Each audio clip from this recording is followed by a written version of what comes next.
waxaa maanta sharaf ii ah inaan idinkala soo qayb galo munaasabadan ee aan ku dahfurayno barnaamijka baxnaano.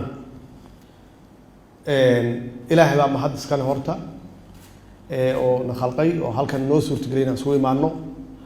marka labaadna waxaan u mahad celinayaa wasaaradda shaqada iyo shaqaalaha oo ka soo shaqeeyay barnaamijkan maanta inaan halkan isugu imaano oo aan ku shaacino aan ku daafurno. xaalad adag iyo dalkeena ku jira waa wada ognahay mar walbana inaan ku celcelino oo aan soo helno fursad. xaaladda caafimaad ee noo keentay cudurkan la yiraahdo COVID-19 ama caabuqa coronavirus loo yaqaano oo runtii xadiday dadku inay isu yimaadaan oo markay isu yimaadaan sidaan u kala fogaadaan. waxay ahayd barnaamijkan bacdama uu yahay barnaamijkii ugu horeeyay oo dadka saboolka aan ku gaarino oo aan ku caawinino in aan intaan ka weynino.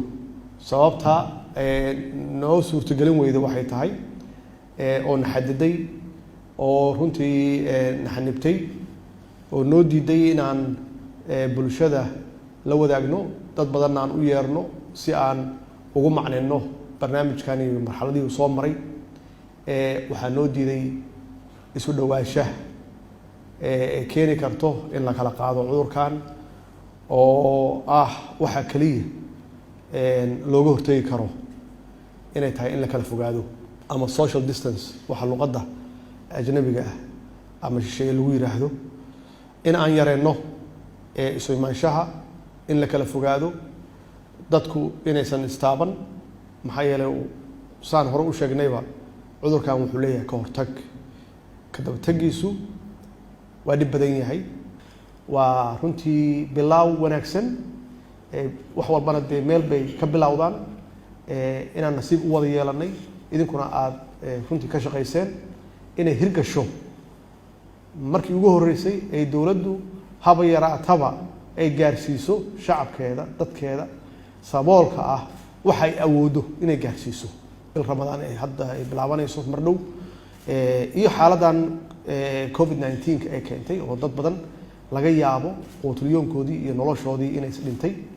in dowladdu ay u gargaarto ay kaalmo gaarsiiso runtii waxaan oran karaa waa horumar aan gaarnay.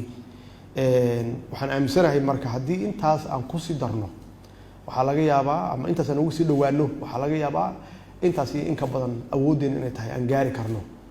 waa mar kale waa idin mahad celinayaa shaqada wanaagsan aad qabateen, ummadda aad u qabateen oo in aan daryeelno dadkeenna, inaan shacabkeenna daryeelno. mar walbana in madaxa nooga jirto ama maskaxda inooga jirto.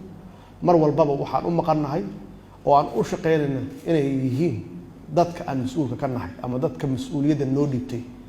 marka hawsha aan laba jibaarno aan shaqeyno insha allah sanadka soo socdana intaan in ka badan inaan gaarno.